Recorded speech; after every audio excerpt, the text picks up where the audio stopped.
Good afternoon, everyone, and I hope you're having a wonderful Sunday afternoon. And thank you for joining us in the No Names Media Newsroom. I'm Freedom, and my special guest host right here is Kyda. Please tell me about yourself, Kyda. Hi. Um, I've agreed to join Freedom on his videos. So I will be collaborating with him on certain topics that he may have, and I will also be doing videos on my own talking about women with natural hair and extensions and makeup and everything in between. All right. So the first thing we're going to do, we have two news stories that we want to share with you all. They're different but very similar in ways. They both involve the killing of unarmed black men. The first one we want to discuss is the one of Walter Scott from Charleston, South Carolina. This happened in 2015 on April 4th. It has to do with his trial of the Walter Scott trial with Michael Slager, the officer charged with his murder. It seems as if that the jury is most likely going to be a mistrial in the murdering of that black man that was caught on camera as he ran away, shot in the back. And that's very disturbing to have a murder of a suspect who's running away, shot in the back. And not only that, the officer lied in a police report and said that he was fighting Mr. Scott for the weapon. And in the video, it proved him to be wrong. And in fact, he actually planted the weapon on the body of Mr. Scott after he was dead and laid on the ground. And yet, still, there's members of the jury who can't seem to find this man guilty. My intake on the situation is that when I watched the video, I did see um, the guy. I think the taser on the ground. So when the guy was still running, I didn't understand why he would still shoot him and kill him in the process when his taser was on the ground next to his feet, a few feet from him. Right. Yeah. Because if you did saw the video, some of if you paid attention, you see this black object at the feet of the officer. As Mr. Scott ran away, the officer pulled his gun and started shooting, and that it came to the report that that was the taser they were allegedly fighting over, and so after Mr. Scott went down from the gunshots, we see the officer pick up the taser, walk up to Mr. Scott's body, and plant it right next to him, and so the disturbing thing about it is that it seems as if people in this society can do no wrong when they execute African Americans in this country. And I believe that they're setting a very dangerous precedent, and they started that with Trayvon Martin, that someone can stalk and follow a child and kill him and get away with it. And then this whole thing about when the police first started killing unarmed black men over and over, it seemed like every week, and that this was happening, and they will always get off for with no punishment. And now in the second story that we're going to discuss, football player Joe Mcknight, he used to play for the Eagles and the San Francisco Chiefs, and he just got moved to Canada, and he played a professional football team in Canada. And the disturbing thing about Mr. McKnight's case is that it was a civilian who murdered him. And this civilian, his name was Ronald Gasser. Mr. Gasser was 54 years old, and the confrontation started with a road rage incident that resulted in Mr. McKnight's death. This happened in Caryville, Louisiana, on the street of Brahman and Holmes Boulevard. The reports initially said that the two men were on the highway on the bridge, and then they came to a red light, and Mr. Gasser and Mr. McKnight had words between the vehicles. At some point, they got out of their vehicle, and Mr. Gasser had to kill the African American Joe Mcknight, the professional football player. The strange thing and the most disturbing thing about this case is that Mr. Gasser, he ran around for the police. He gave them his gun, and they took him in and questioned him for 4 hours. Then they released him without charges. Where does it happen? 4 hours of questioning is not even enough time for forensics to do their job, for even an autopsy to be conducted, and the papers to be filed and released. To be charged, he wasn't even charged for murder, but to murder someone. I have never heard in my entire life somebody who murdered someone, waited for the police, gave him their gun, admitted to murdering him, go to the police station for 4 hours of questioning, and released. I have never heard of that before. Have you ever heard of that? No. Another thing that bothered me about the situation was when I read about it, it said that the Gaston, is that his name? Gaston? Gaston. Yeah. He got out and he walked up to Mr. Mcknight and he just got to going off on him. You know, I guess they were, arguing, and Mr. Mcknight was apologetic about the situation. But Mr. Gasser still shot him in a sense. And it also stated that he walked over and stood over him after he shot him and said, "I told you not to fuck with me." Yeah. Excuse my language, but I just don't understand how could you not have a heart. And even though he was apologetic about it, it just shows that it could have been more than just that it had to be something more personal. Yeah. And I want you all out there. I want to draw a picture for you, because I want you to realize that if you have so less lack of control, that in a road rage situation where somebody cut you off or swerved or anything like that, that you resulted in murdering someone, that tells me that you are a danger to the public. And it just so happened a few years ago, Ronald Gasser Sr., the father of the man who shot Joe Mcknight, his father reported that his son had very bad driving habits. He had lots of tickets. And in fact, Mr. Gasser Jr., the murderer in this situation, had another altercation a few years ago with a gentleman who he punched.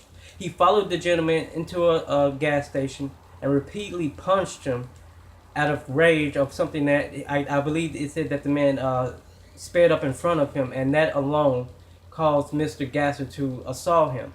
And an individual like that has no need in being in the public, especially after he murdered someone. This is an escalation of behavior, and to have him released is very alarming and worrisome to me.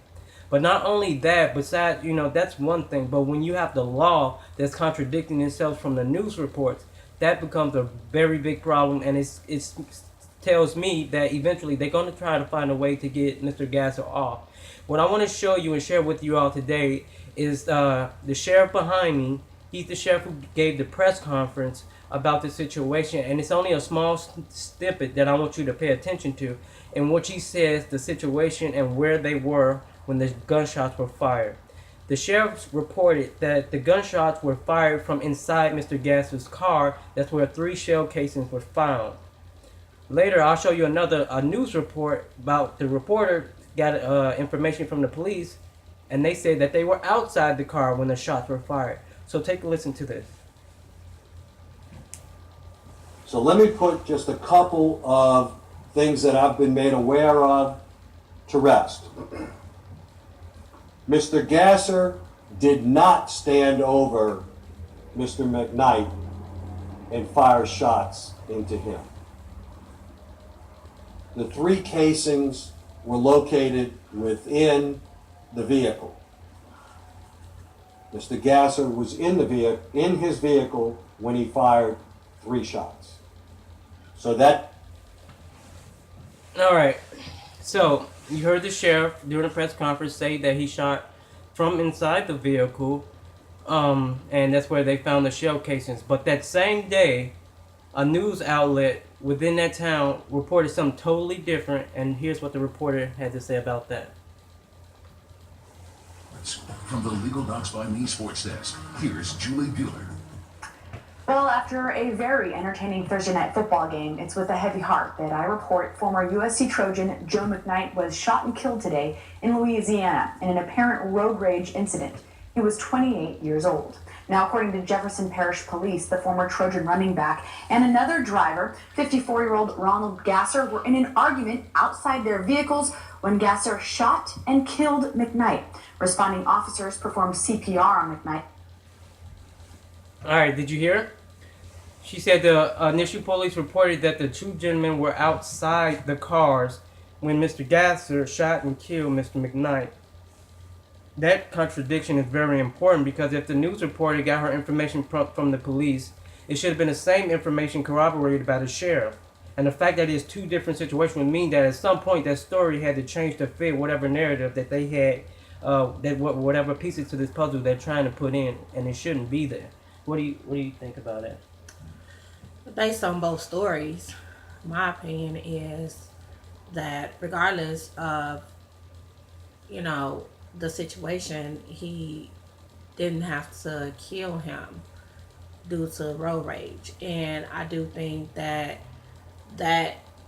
it's ridiculous that they would allow him to get off on something like that, because then he'll think that it's okay to do it to not just Mr. McKnight, but other, innocent people as well. I also feel that it's sad. The whole situation is sad, and it's just a lot. It's a lot going on and I feel that it's not going to get any better. It's going to get worse. Yeah. And what I want all of you out there to understand is not to see this as an isolated incident, but to see this as a continuation of the laws not being followed when it comes to the killing of black people. It seems as if the law no longer applies, and that they're reaching a point and situations where not only can police officers kill black people without reason, but they're deputizing regular citizens, non-black citizens, to kill black people without repercussions. And that is a very dangerous slope, and is very, very reminiscent of the Jews in Nazi Germany. First, they scandalize them in the media and talk down about them in the media, and then the average citizens and the police began to taunt them and pick up, beat them up, and then begin to murdering them, and then the government got involved, and then they sent them to the concentration camps and put them in gas chambers. I think we're on a very dangerous slope here with the situation that's happening to black people, and it's very important for us to see this not as an isolated incident, but that this has happened in history, and we need to figure out where in our history and in the Jews' history have they come together and are very similar, and we need to begin to do something about it and work our way around and begin to protect ourselves. And so it's getting very dangerous. It's already been dangerous, but it's getting very dangerous right now when it seems like the federal government is condoning the murder of black people wholesale. I told Freedom. So Freedom, we had a conversation a few days ago, and I explained to him how it just seems like they're targeting everyone. First it was, the kids, and now, then it was the teenagers, and then you have, killings in churches, and now you have, celebrities, football players that's getting killed. So it's like, what's next? Perhaps what's next is politicians, African American politicians. Another thing that happened that ties in slightly is the fact that they were able to take Kanye West and send him off somewhere, and nobody knew where he was. That's very dangerous, not only because for him, but the fact that you can have a multi-millionaire just whisked away and nobody knows where he was, not his fans and his wife or nobody on that side of his camp informed anybody that he's okay, this is where he is. He's in, they just say he's in a mental health facility. But nobody to just kidnap him and take him off somewhere is very dangerous because he has money. We don't have money like that. We don't have that type of notoriety, many of us.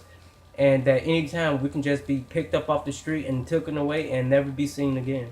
It's very alarming. So when you tie that in with the fact that we can be killed with impunity, and no one will get in trouble for it, is very frightening. And I can't say it enough or stress it enough that it's important that you protect yourself.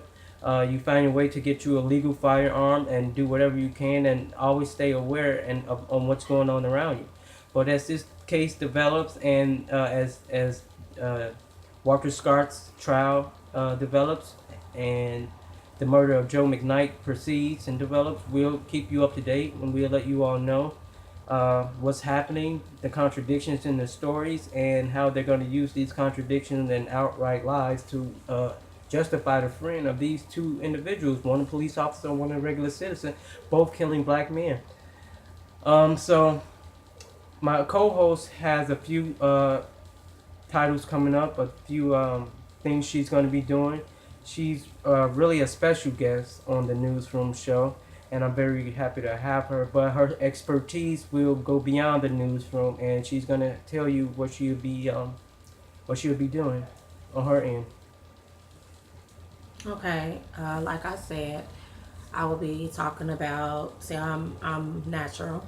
I don't wear makeup, so I want to talk to women as far as just being themselves and embracing the woman that you are without the extra accessories added to the body. So I want to address that. I will also want to talk about other topics. I have a lot of ideas, but I will just wait till I get everything, together, and you'll hear back from me. But just that little bit right there is, enough for now until I come up with more and, get everything situated on my end. Yeah, because here at No Names Media, we have various departments of people with expertise. We have individuals who's good at reporting news and giving information to other people. We have other people who are good at rapping. We got people who are good at makeup. We have even people who are good at smoking pot, and they're going to have a series upcoming of the how-tos of marijuana is the name of the series, so that everything involving with marijuana, how to smoke it, how to grow it, how to do all sorts of things, we're going to have a series about that as well. So here at No Names Media, we're going to be the full spectrum of media for the urban environment. And so I thank you for joining us.